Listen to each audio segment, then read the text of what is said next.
মোদী সৰকাৰেৰ বিৰুদ্ধে লোকসভাত পুনৰ অনাস্থা প্ৰস্তাব উপস্থাপনেৰ চেষ্টা তেলেগু দেশম পাৰ্টি চমুকৈ টিডিপি আৰ ওয়াইএসআৰ কংগ্ৰেসৰ। কিন্তু লোকসভাৰ অধ্যক্ষ সুমিত্ৰা মহাজনে প্ৰশ্নোত্তৰ কালচোৱাৰ আগতে অনাস্থা প্ৰস্তাব উত্থাপনেৰ অনুমতি নিদিয়াত সংসদত সৃষ্টি হল হুলস্থুলীয়া পৰিবেশৰ।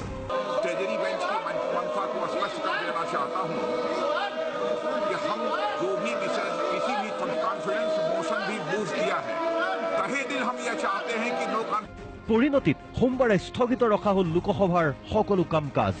একেই পৰিস্থিতি উদ্ভৱ হল ৰাজ্যসভাতো। অন্ধ্ৰপ্ৰদেশক বিশেষ ৰাজ্যৰ মৰ্যাদা নিদিয়াত এনডিএ ত্যাগ কৰি মোদী চৰকাৰৰ বিৰুদ্ধে অনাস্থা প্ৰস্তাৱ আনিছিল টিডিপিয়ে। একেটা দাবীত ওয়াইএসআৰ কংগ্ৰেছেও আনিছিল অনাস্থা প্ৰস্তাৱ। কিন্তু লোকসভাৰ অধ্যক্ষই অনুমতি নিদিয়াত দ্বিতীয়বাৰৰ বাবে অনাস্থা প্ৰস্তাৱ উপস্থাপনত বিফল হল টিডিপি আৰু ওয়াইএসআৰ কংগ্ৰেছ। ইমানৰ পিছতো কিন্তু মোদী চৰকাৰৰ বিৰুদ্ধে প্ৰতিবাদ অব্যাহত ৰাখিছে টিডিপি আৰু ওয়াইএসআৰ কংগ্ৰেছে। সোমবাৰে অন্ধ্ৰপ্ৰদেশক বিশেষ ৰাজ্যৰ মৰ্যাদা দিয়াৰ দাবীত সংসদৰ বাহিৰত এইদৰে প্ৰতিবাদ সাব্যস্ত কৰে টিডিপি আৰু ওয়াইএসআৰ কংগ্ৰেছে। We approached all party leaders, opposition party leaders, TMC, Congress Party, Samajwadi Party, and other so many parties.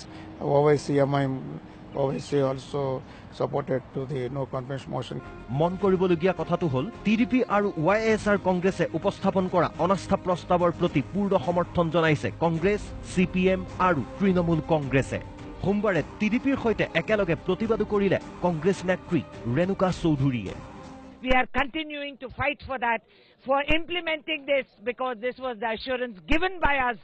National Conference, RJD, आम आदमी पार्टीও অনাস্থা प्रस्तावर प्रति समर्थन व्यक्त करिছে। वो देखेंगे, वोटिंग में देखेंगे क्या होगा। मैं ऑपोजिशन में हूँ, जो ऑपोजिशन करेगी वो मैं भी करूंगा वही। किंतु AIADMK, बिजू जनता दल और तेलंगाना राष्ट्र समितिये लैছে निरपेक्ष स्थिति। एनडीएर अंशीदार शिवसेनाय लैছে अति कौशलपूर्ण स्थिति। That the Speaker of the Lok Sabha has not yet permitted for bringing such a motion. So it needs to be seen whether the permission is granted for presenting such a no trust motion. কিন্তু অনাস্থা প্ৰস্তাৱক লৈ আলোচনা কৰিবলৈ সাজু হৈছে BJP. বিৰোধীয়ে সংসদত অযথা হৈচৈ সৃষ্টি কৰাৰ অভিযোগ কেন্দ্ৰীয় গৃহমন্ত্ৰী ৰাজনাথ সিঙৰ। नो कॉन्फिडेंस मोशन पर भी हम चर्चा करने के लिए तहे दिल तैयार हैं। हम चाहते हैं कि इस पर चर्चा हो। संसद इसीलिए बनी है, सांसदों को चुनकर इसलिए जनता संसद में भेजती है। लेकिन ये हम सबकी बदनसीबी है कि संसद की कार्रवाई जब से सत्र प्रारंभ हुआ है तब से लगातार बाधित हो रही है।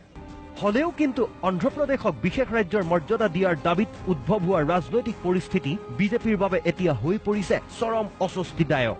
কিয়নো সন্মুখত আছে লোকসভাৰ নিৰ্বাচন আৰু ইয়াৰ মাজতেই তৃতীয় বিকল্পৰ সন্ধানত তেলেংগানাৰ মুখ্যমন্ত্ৰী KS চন্দ্ৰশেখৰ ৰাওৱে পশ্চিমবংগৰ মুখ্যমন্ত্ৰী মমতা বেনাৰ্জীক সাক্ষাৎ কৰা বিষয়টোৱে দেশৰ ৰাজনীতিত সৰ্বাধিক চৰ্চা লাভ কৰিছে। নেশ্যনেল ডেস্ক, প্ৰতিদিন টাইম।